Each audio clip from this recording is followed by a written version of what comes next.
Hello, you are listening to the Natural Healing Show for UK Health Radio. I'm your host, Catherine Carrigan, medical intuitive healer and Amazon #1 best-selling author. You can find out more about me and my work at catherinecarrigan.com and unlimitedenergynow.com. While you're there, definitely sign up for my newsletter so you can learn even more about how you can heal yourself naturally. Now, we've got a really sweet topic for you today. We're going to be talking today about how you can heal yourself naturally with honey. Our guest today is Shamus Ogilvy. Shamus Ogilvy is a honey guru, and you can find out more about Shamus Ogilvy and his wonderful work at his website, Nectahive.com. Welcome, Shamus Ogilvy. Thank you for having me on your show, Catherine. Great. Now, first of all, let's talk about honey, because my understanding is that there's local honey that people can get from their area. And then there's Manuka honey from New Zealand and Nectahive honey, which comes from Australia. Can you explain for our audience, what are these three different categories of honey? Well, actually, there are four categories of Okay. honey. So you've got your local honeys that you can get from your areas, every apiarist from local areas all over in the States, in the UK. Then you've got your supermarket honeys, which are blended. So they effectively take a honey from two different countries or three different countries, and they'll make a flavor profile, hence why it's usually quite cheap. And then you've got your super honeys, which you've all heard of, Manuka, which comes from New Zealand. And there's a new one, the new kid on the block, called Jarrow and red gum. And these only come from Western Australia. And that's what Nectar and Hive is all about. That's exciting. Now, what are the natural healing benefits of honey? Well, it's a big subject, this, and there's a lot of research on my website. So do go to our blogs, nectar, Necta hive.com/blogs. Basically, in essence, what we need to do is describe what is the difference between Manuka and what is the difference between Jarrow and red gum. In essence, both honeys are antimicrobial. Both honeys are antibacterial. However, Manuka has very low levels of antimicrobial properties, whereas Jarrow and red gum are tested specifically for antimicrobial properties and have one of the highest ratings in the world.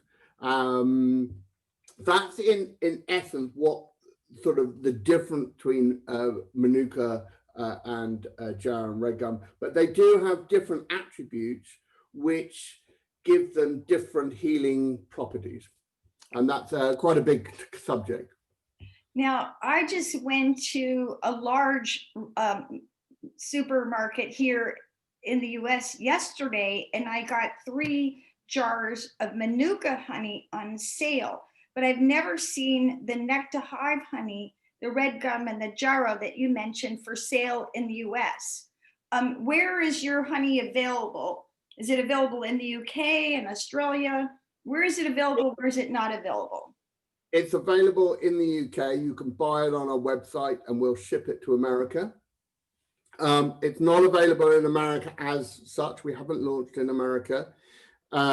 You can buy on Amazon in the UK, Amazon, but not Amazon US just yet. We're still quite a small company and we're sort of finding our feet, but you can buy it in health stores in the UK. If you come to the UK, you can buy it in Boots, which is a pharmacy in the UK, and you can buy it obviously online. But we will send it to you in America. We've done it quite a lot of times. We have quite a few customers in America. So if you do want our honey, just go on our line and we'll send it to you. It takes about 5 days. All right. Now, what about Australia? Because this honey is from Australia. Is it available in Australia? It's not available. Well, obviously, but my brand is not available in Australia just yet. We're not quite big enough at the moment. So what we do is I source this incredible honey. It's taken me about 5 years to find this honey, and it's all tested in Western Australia. And then I bottle it next to the apiaries to bring the authenticity of the product. And then I ship it to the UK. Okay. Now, but if someone from our audience was in Australia, would they be able to find red gum honey and Jarrow honey in Australia? Oh yeah, definitely. I mean, you know, lots of people in Australia sell it. I mean, it's a unique product there. Yeah, definitely, you can get it all over Australia. But there are two types of red gums. There's they come from eucalyptus trees, and there are red gum trees from Western Australia, and there are red gum trees from Queensland, and they're actually different strands. So it's not an easy subject. There's real science behind this, and there's a lot of information to take in, and I learn something new every day, and that's what I love about this product. Now, what is the difference between Nectahive honey and Manuka honey? Well, we explained earlier that effectively that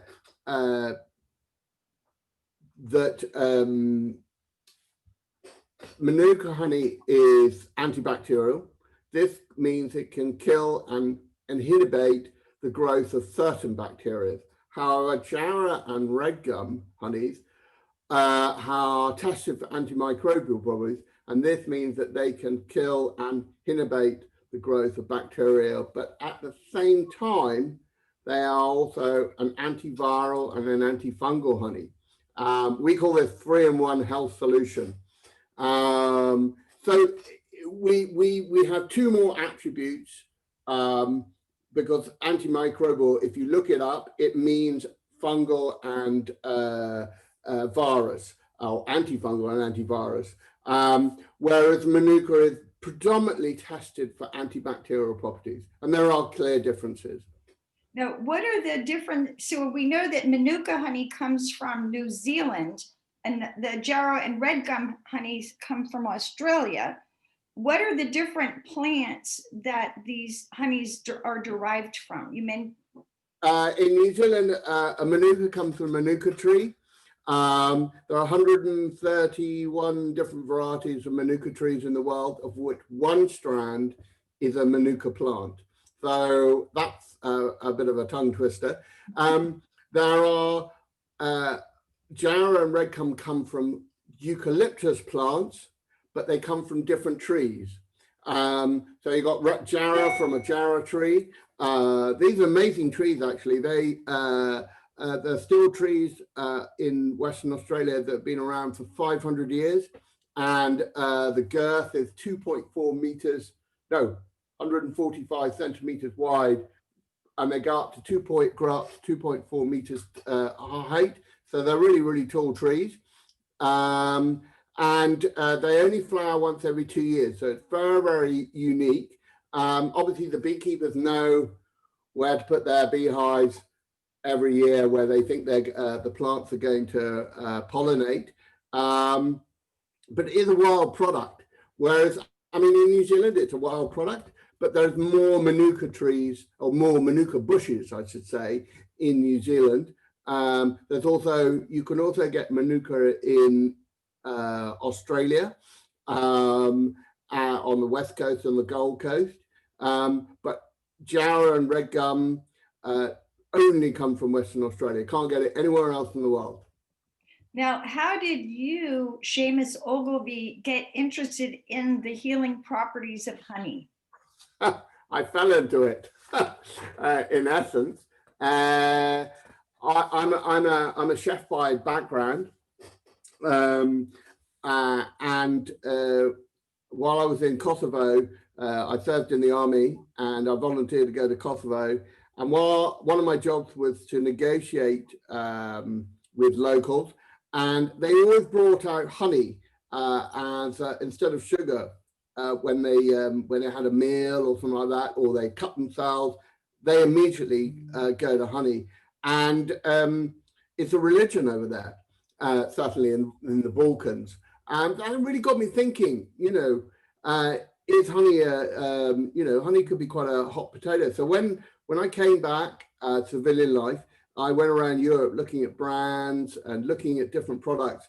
And honey really, I was looking at honey, and I spent quite a bit of time researching markets. And then while I was researching, I then got into the health benefits. But I'm still learning about the health benefits. There's so much science out there. I spoke to the scientist yesterday in Western Australia, and there's just new stuff coming out. 20 years ago, there really wasn't a lot of information you could talk about honey. Now, there are a lot of testing with the antibiotics, the antioxidants. So we all need, for instance, we all need healthy gut.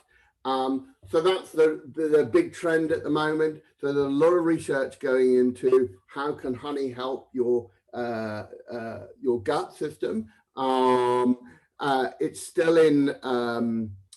still being written about by scientists. So there's no concrete proof of evidence. That's one of the hard parts about honey. It sits on that sort of, it's not a medicine, because if it was, we would all have certificates, but it's on the therapeutic side.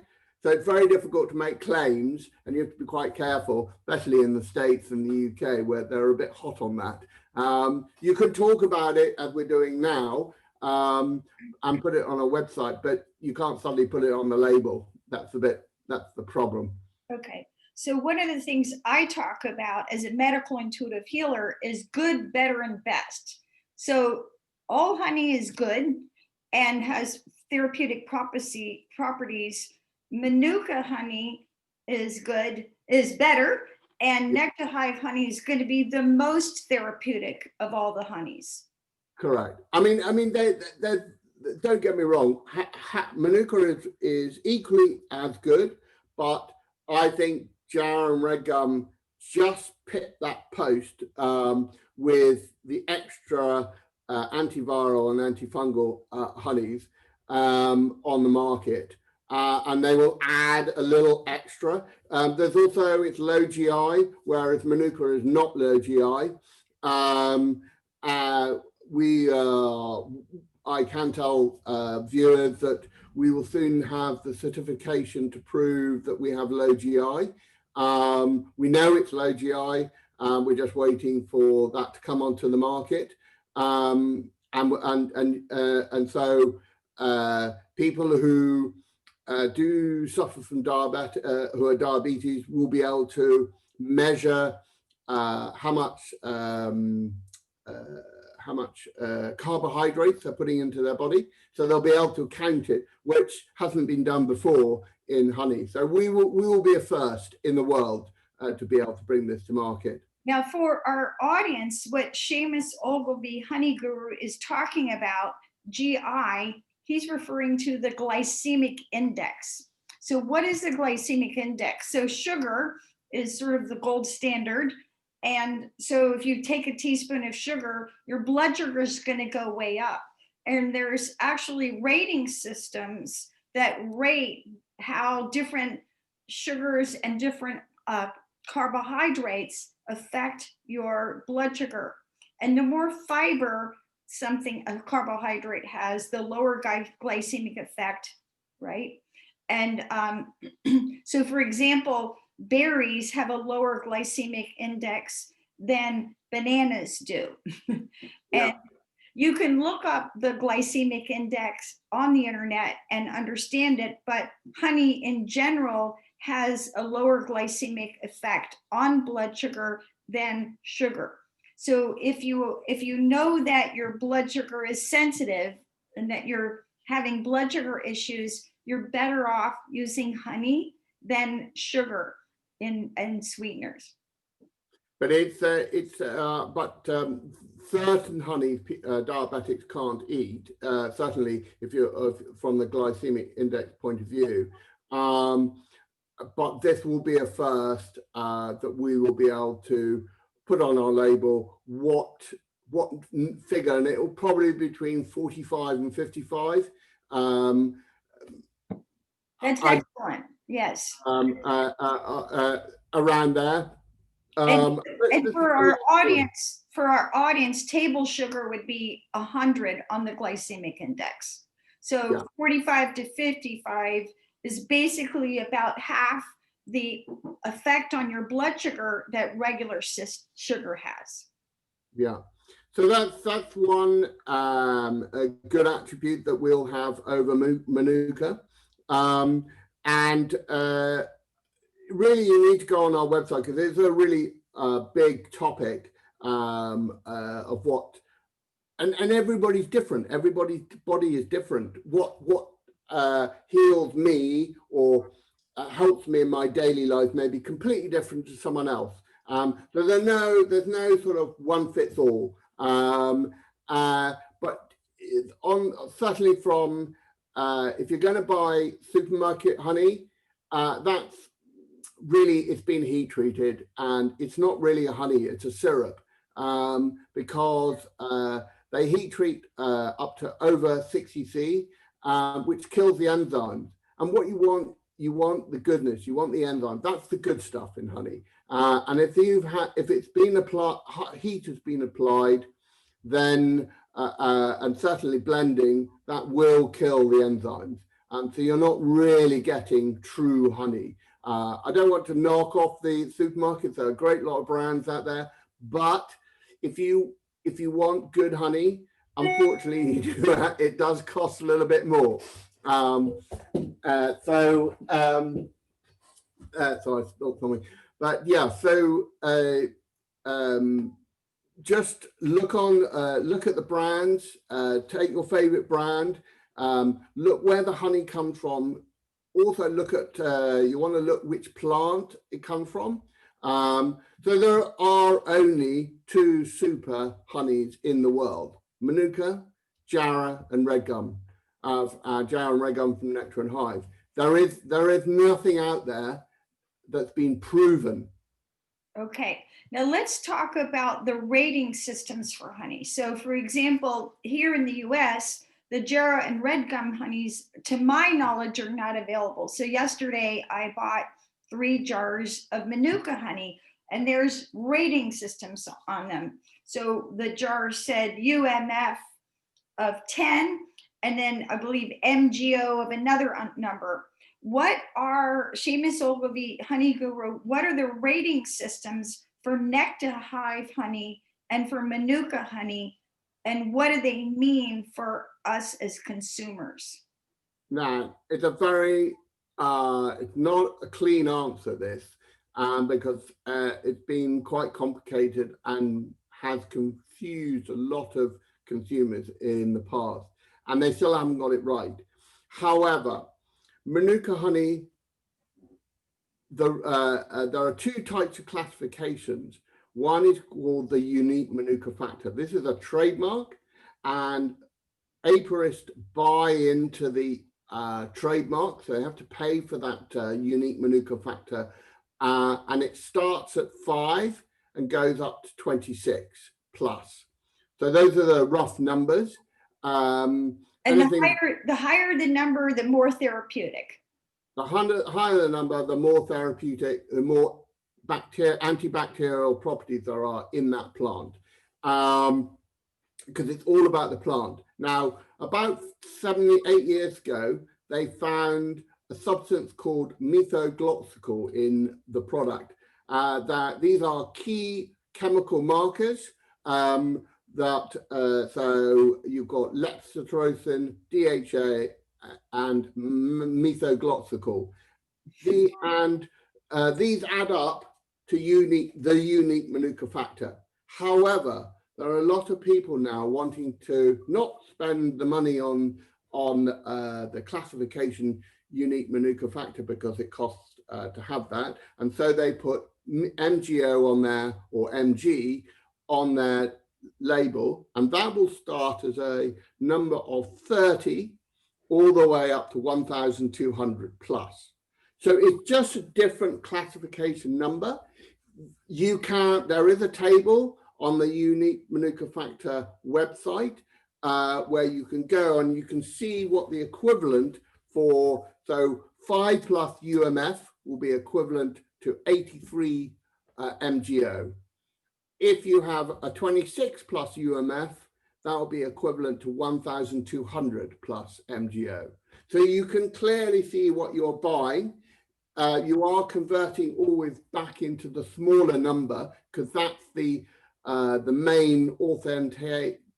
So if you're buying a UMF classification name, then you are really getting the real stuff. However, there is quite a lot of cheating out there, and there's cheating in every industry where people want to make a fast buck. But if you do, I'm not saying that people, I'm just saying that you just need to choose your brand carefully.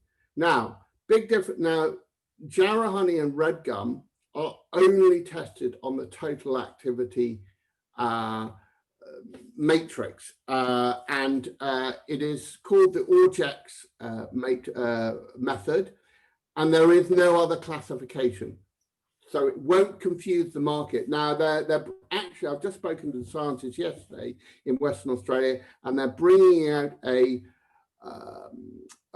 conformity that everybody has, all the beekeepers have to conform to, but you won't have unique Manuka factor, you won't have MGO, because there is no methoglothical in Jarrow or red gum, and because it comes from a different plant and has different attributes.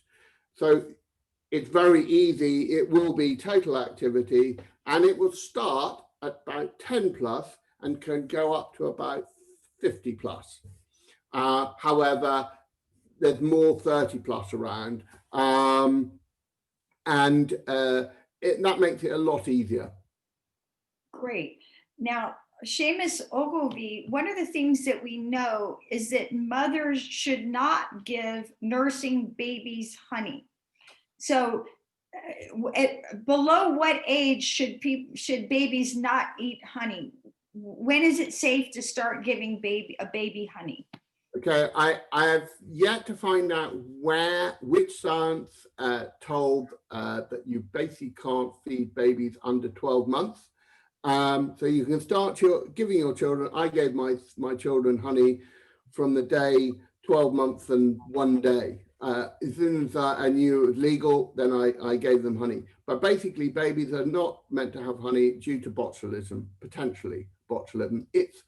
It's very much of a third world, sort of India, China, Vietnam, that sort of part of the world. I don't think there's any botulism in America or UK, but it goes back quite a long time, and it's something that we all have to stick to. Right. And we have to put it on the label as well. Okay, so if you're listening and you have a baby, do not feed your baby honey until they're 12 months old or older. Now let's start talking about the health benefits of honey. How is honey antiviral? So for example, you have a virus when you have a cold.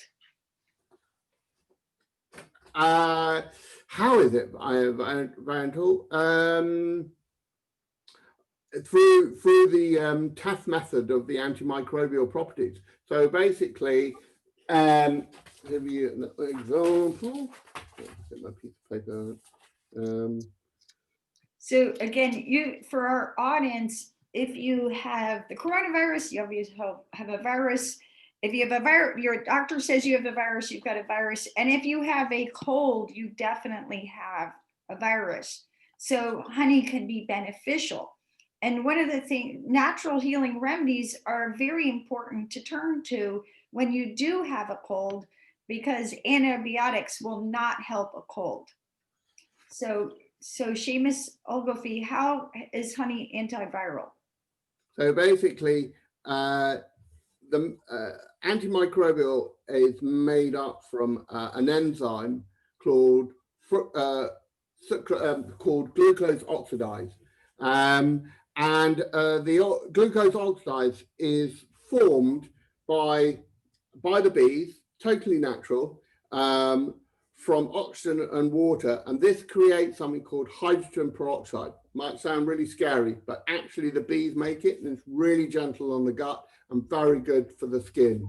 So the important part of our honey is the hydrogen peroxide, and this is what forms the antifungal and antiviral within the honey. How is honey antibacterial? Well, it's all in one. It's not so that this hydrogen peroxide creates the antifungal, antiviral, and antibacterial within the honey. It's not one or the other. It's all they don't separate it. Okay. Now let's talk for our audience about how they can use honey. So one of the ways that I regularly use honey, I make a little tea, and here's the recipe. 1 teaspoon of organic turmeric, 1/8 teaspoon of pepper, and a teaspoon of honey. So turmeric is really good for getting rid of aches and pain. So when I get joint pain or I exercise too much, I recently got shin splints. So turmeric is great for that. And then the pepper increases the bioavailability of the turmeric. And then the honey has all these wonderful properties that we're talking about: antiviral, antibacterial, and antifungal. And as they say, a spoonful of honey makes the medicine go down. So I put, again, I put a teaspoon of turmeric, 1/8 teaspoon of pepper, and a teaspoon of honey, a generous teaspoon of honey, I may add. And then I add hot water, I mix it up, and I drink it in a tea. And with food, because if you eat too much, if you have too much turmeric, it can make you sick to your stomach or nauseous. So I'll usually do that if I'm in a lot of pain, which seldom happens. If you're in a lot of pain, you can do that like 3 times a day. But usually I'll do that once a day, and it keeps the aches and pains away. So how do you, as a honey guru, recommend that we use honey in our regular daily lives? Okay, well, there are lots of answers to that. Me personally, I like to eat it neat. I have just a teaspoon in the morning. I have a teaspoon in the evening. I generally, the way I work things, you've got 10 plus up to 30 plus. So I have the 10 plus every single day. It's about eating honey every day. I think a lot of people tend to only have honey when they get a cold or they're getting sick. That's the wrong time that's the right time to take honey, but it's the wrong time because you haven't started the process.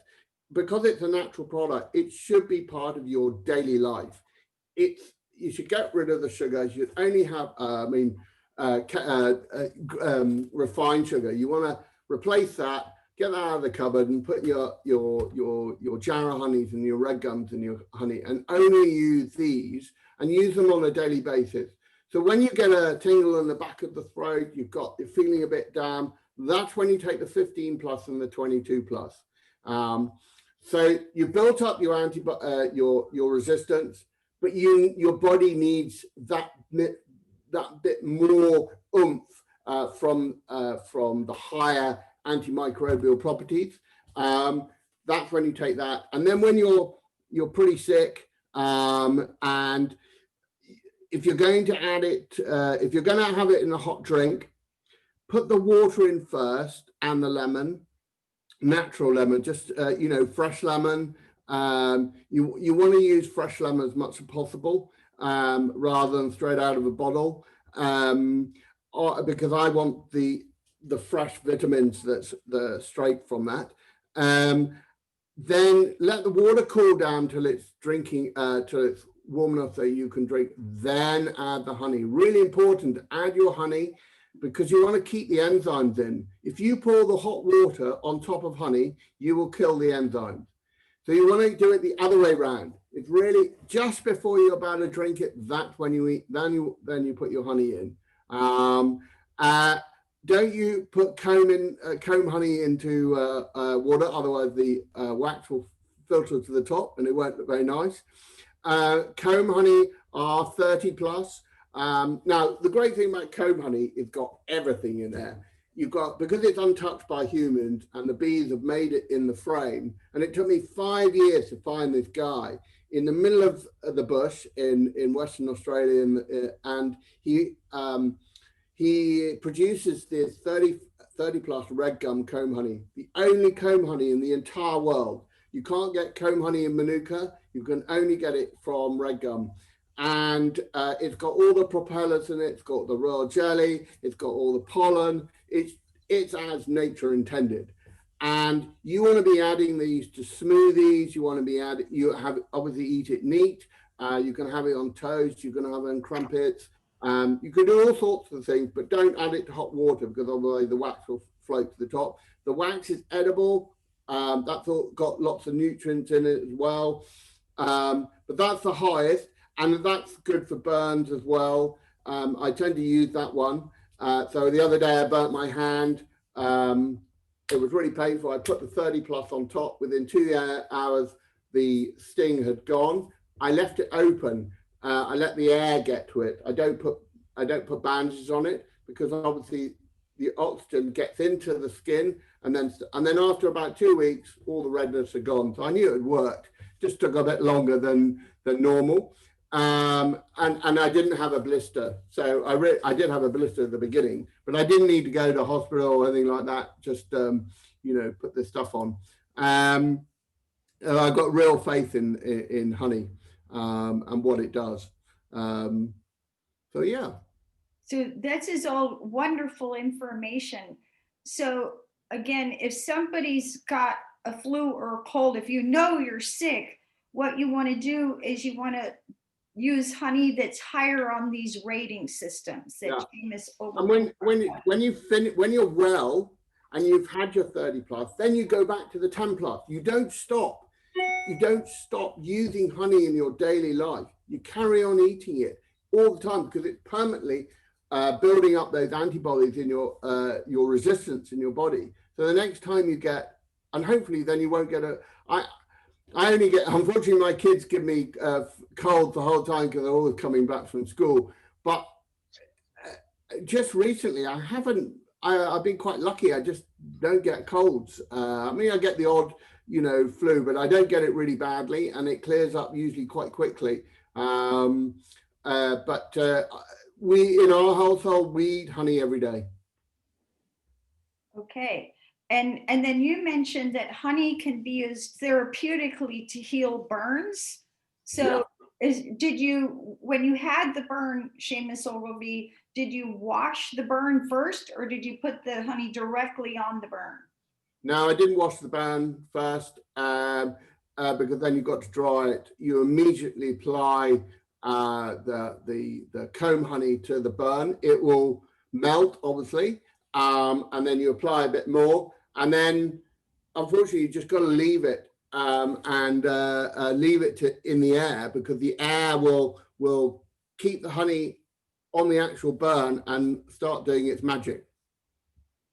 It's simple as that. I mean, if you've got a really, really bad burn, you can put a bandage around it, but you don't want to restrict the air to get to it because you want to get the air to it as much as possible because then your hand will heal quicker. Great information. And I teach yoga 6 times a week. And so I'm always battling foot fungus. And I know I've used Manuka oil, which is an oil derived from the Manuka honey. And I put that, lots of people have heard of tea tree oil. When Manuka oil is also very beneficial and even more antifungal than tea tree oil. So I found that the Manuka oil worked better and was more effective for treating foot fungus than tea tree oil. That's definitely true. I've looked into tea tree oil. It's very new. There are only 3 producers in the world, that two in New Zealand and 1 in Australia, where they grow the Manuka bushes, and they basically cut the tops off, so they never chop down the bush, and it carries on growing. It's very eco-friendly, and then they make this Manuka oil, which they then put into batches, a bit like they grade it. And it's graded, and it's quite expensive. Yes. So yeah, no, it's good for foot odor and stuff like that. You can use our honey for athlete's foot and things like that. It just depends on whether you want to have honey in between your little toes. This sticky honey. Everybody's preference is different. Now, how can honey be used for beauty purposes? I know it's been used for thousands of years to help women have more and men have more beautiful skin. Well, I recently actually I had a facial. It was a first for me, and I asked the lady to use my honey, and she made it with some fresh clay, that a particular recipe she's got, and I go to her regularly now. And she basically applied it to my face, obviously exfoliated first, get rid of all the dead skin, and then applied it as a face mask. And an hour later, I felt like a new man. It really worked. And then when I asked, I don't know a lot about, obviously it's a new world for me using honey in facials, but I'm doing a lot of research at the moment, because I'm looking into using honey into different products for the skin. That's my next big challenge. But I had a funny thing when I was having a facial.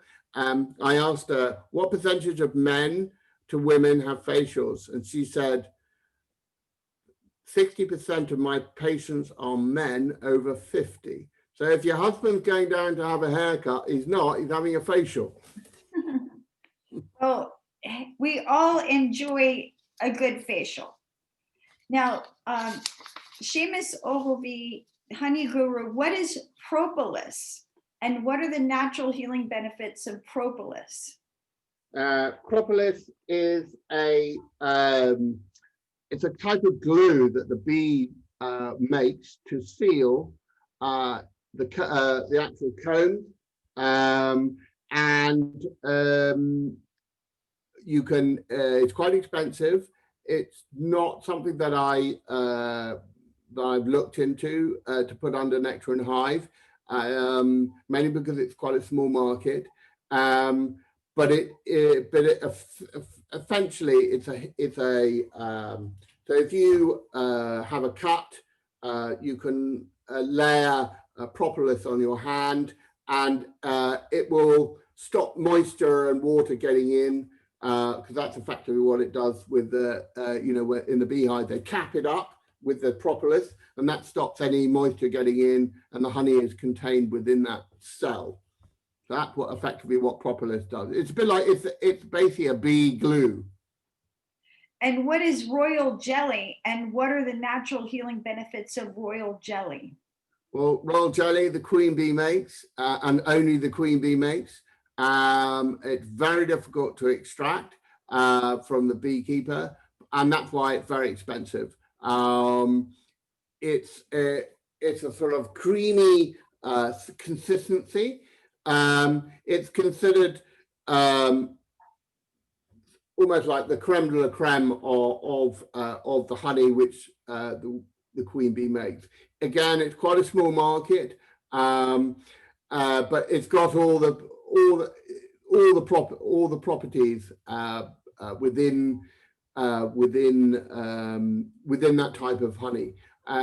We trying to, because it's, you could get queen bee royal jelly out of Jarrow honey, but the beekeepers really concentrating at getting the actual Jarrow honey out because there's more of it.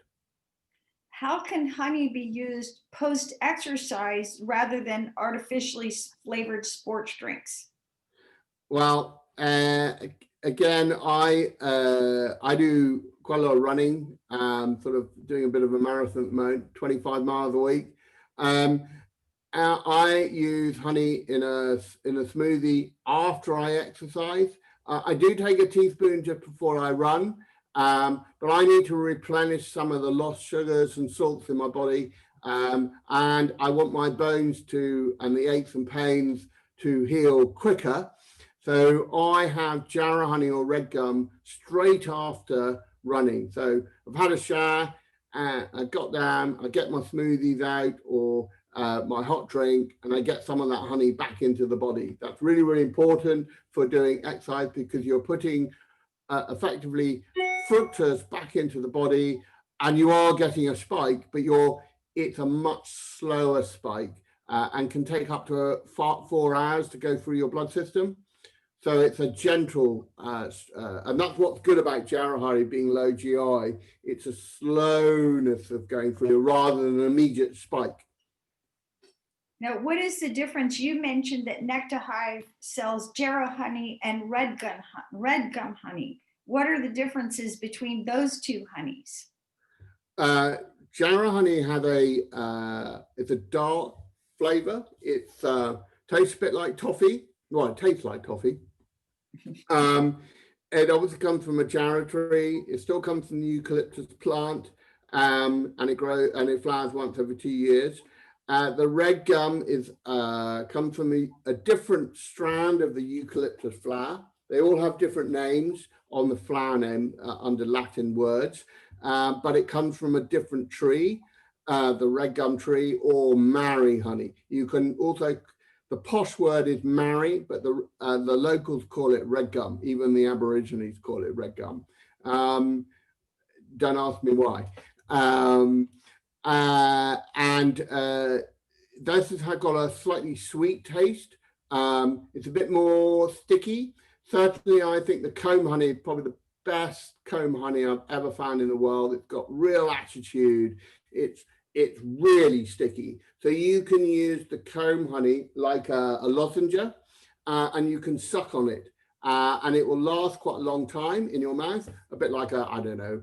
I mean, some people, they suck on their lozenges. Well, you can do the same thing with comb honey. You're getting all the propolis, you're getting all the raw jelly, you're getting all the pollen all at once. So you can use that as a natural lozenge rather than something that's been manufactured. Now, I know that when I get a sore throat, I use honey cough drops, and I will get over my sore throat faster if I use honey cough drops. I also, in my pantry, have honey cough drops that also contain colloidal silver. And colloidal silver is a natural antibiotic. Now, Shamus Ogilvy, no discussion of honey is complete without honoring our friends, the bees. And if anyone has ever visited my website, catherinecarrigan.com, you know that I'm an avid gardener, and my garden is beautiful and it's all organic. I don't use any processed chemicals on my garden because I want to protect the bees and protect the hummingbirds and protect the butterflies. What's happening with the bee population? And let's talk about our audience. What can we do to save the bees? We can eat more honey. I know it sounds like we're robbing from the beehive, but effectively we are. And the more we rob, the more they make. So this will keep them in production. And if they stop production, they'll die. One of the things to note about Western Australia, it is one of the last places on Earth that I found that is pesticide free. They have a policy. If you were to try to take honey from the east coast of Australia and take it into Western Australia, you wouldn't be allowed it in. It is that stringent. I can buy honey from Western Australia, ship it to the UK, but I can't send it back again. That's crazy. And I know I'm in a little garden club, and it is shocking to me how many members of the garden club have gotten cancer. And I think it's because so many gardeners these days are using toxic chemicals. And it's really important to realize that you can have a beautiful garden like I do. I'm going to work in my garden later this afternoon without all these chemicals, and your garden's going to be more beautiful. And when you have more bees in your garden, you're going to have better flowers. That is just a fact. So by not using toxic chemicals in your garden, you're going to have a better garden, you're going to have more beautiful flowers, and you're going to protect your health as well as the health of the bees, the butterflies, and the hummingbirds. If I can just interrupt, my belief is pesticides have done more damage to the native bee, not just in the UK and Europe, but also what you see in America. I mean, some of these big crops that they grow, the apple orchards and stuff like that, where they actually do move the beehives hundreds of miles to pollinate. Yes, I understand they need to pollinate, but why do they have to move them? Why can't they leave them there? You know, why America? I mean, I don't want to sort of knock anything off, but America is one of the biggest buyers of new queen bees every year in the world. All these bees are dying. They're dying from pesticides. So the way we save the bee is, I mean, it's a different balance. Obviously, you've got some farmers have to use pesticides, but there are safe pesticides out there. But I think they should leave their beehives where they are and multiply them and grow and reproduce them within the area, and then move them within the area. And beehives shouldn't be allowed to be moved into different states. They should stay in the same state, and then that way you don't move diseases. If you do have a disease, you just wipe it out, you burn it. Unfortunately, the only way that you can eradicate a disease in the beehive is to destroy the beehive. But okay, it's much safer to do that within one state rather than the entire of America. And one of the things that we know is 1 out of 3 bites of every bite of food that you eat comes to you as a result of work of a bee. You've been listening to the Natural Healing Show for UK Health Radio. I'm your host, Catherine Carrigan, medical intuitive healer and Amazon #1 best-selling author. You can find out more about me and my work at catherinecarrigan.com. We've been, while you're there, sign up for my newsletter so you can learn even more about how you can heal yourself naturally. Our guest today has been Shamus Ogilvy. You can find out more about him and his wonderful work at Nectahive.com. And remember, you can heal yourself naturally with honey. Thanks so much for listening, and we'll see you next.